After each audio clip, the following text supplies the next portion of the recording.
La tête va toujours se plaindre car c'est son rôle. Elle va toujours étiqueter et trouver les choses qui manquent, qui vont pas. Donc au niveau de l'environnement, elle dira « Oh, il manque un peu de ci, il manque un peu de ça ». Au niveau du corps, la pensée pourrait dire « Oh, j'ai un peu trop faim. Oh, j'ai un peu trop mangé. Oh, j'ai un peu trop sommeil. Oh, je suis un peu trop agité. » Toujours à trouver quelque chose qui n'est pas satisfaisant car lorsqu'on est satisfait, la pensée n'est plus là. Si on a pris cette habitude de toujours penser, alors c'est comme si la vie avait rien qui allait constamment. À ça, au bout d'un moment, la pensée elle commence à s'en rendre compte et donc elle se dit à elle-même il faudrait que je fasse quelque chose de fun pour aller mieux. Mais en réalité, quand la pensée dit ça, c'est seulement un moyen de s'effacer, car quand on fait quelque chose de fun, alors on n'est plus en train de penser. Mais le problème, c'est que vu qu'on est totalement identifié à cette pensée, on croit que c'est nous et on entretient ça, c'est une habitude qu'on a de toujours penser. Une fois que l'activité fun est finie, alors on reprend les pensées et de retour, rien qui va.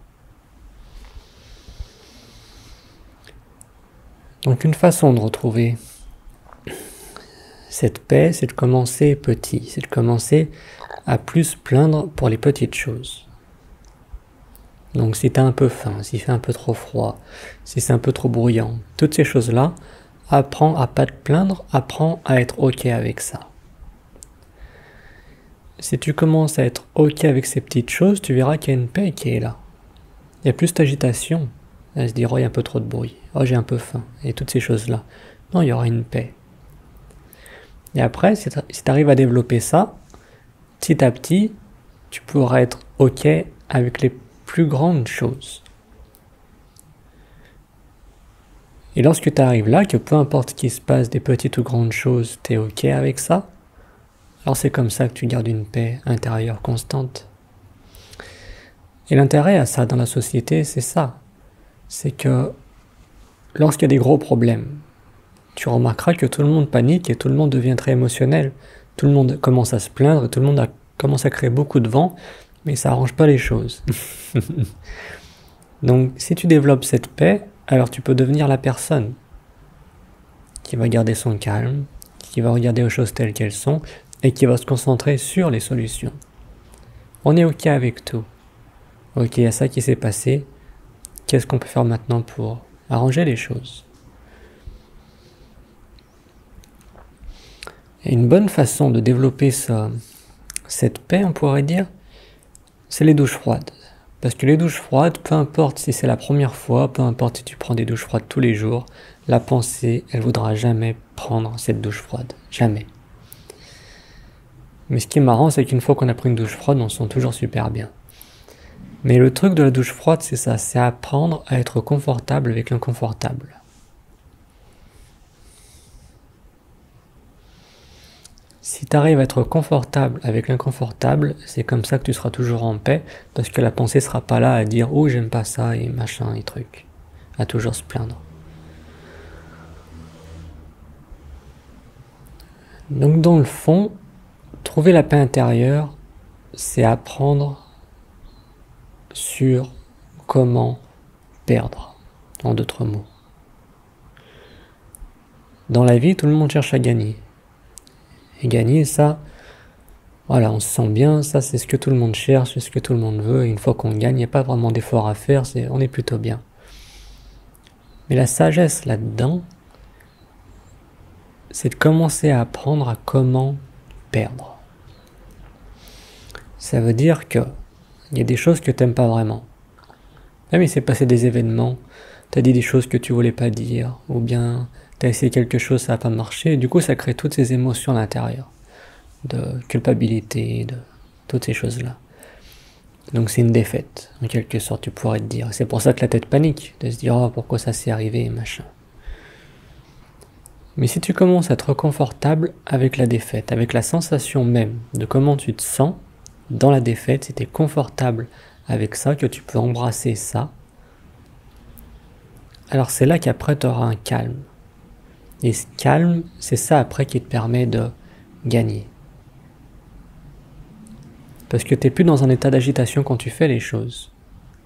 Gagner, c'est faire les choses qu'il faut, en quelque sorte. Si tu es en paix, tu feras juste les choses à faire. Si tu as peur de perdre, il y aura cette agitation qui sera là. Et au bout d'un moment, ça va se retourner sur toi.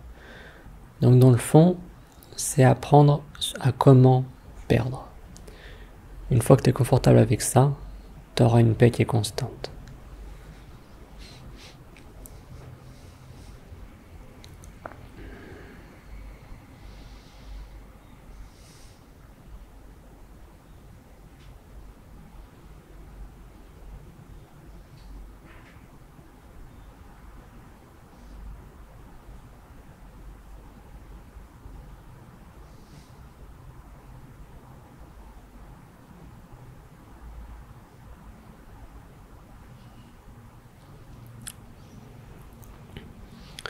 Donc maintenant, continue à faire comme d'habitude, mais quand tu sens que tu as envie de te plaindre pour les petites choses, prends ce truc. Non, cette fois tu te plains pas.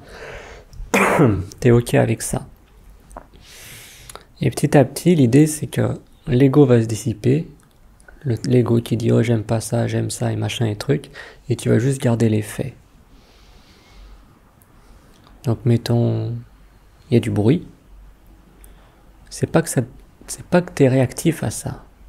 C'est que t'en es conscient. Si le bruit est constant, que ça t'empêche de dormir chaque nuit, c'est pas super parce qu'après la journée t'es fatigué. Mais c'est de voir les choses comme elles sont. Et du coup, après ce bruit, on fait ce qu'il y a à faire. Peut-être qu'il faut parler avec la personne, peut-être qu'il faut trouver une alternative. Et on y fait calmement.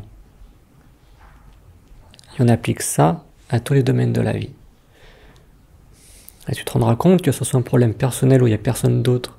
Du coup, ça va beaucoup mieux parce que tu n'es pas en train de te tracasser dans la tête. Et après, lorsque c'est des problèmes avec d'autres personnes, tu te rendras compte que lorsque tu es à l'écoute, que tu es calme et que on essaie juste de trouver une solution ensemble, qu'on n'est pas à acheter la faute, en général, ça se passe beaucoup mieux.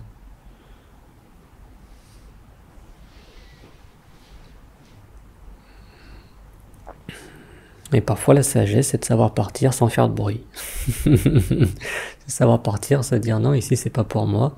J'ai essayé de parler, ça marche pas. Mais voilà, on part, on n'en fait pas tout un drame. Acheter la pierre sur les autres, c'est la sagesse. On ne crée pas du vent inutilement, on ne crée pas de l'agitation inutilement.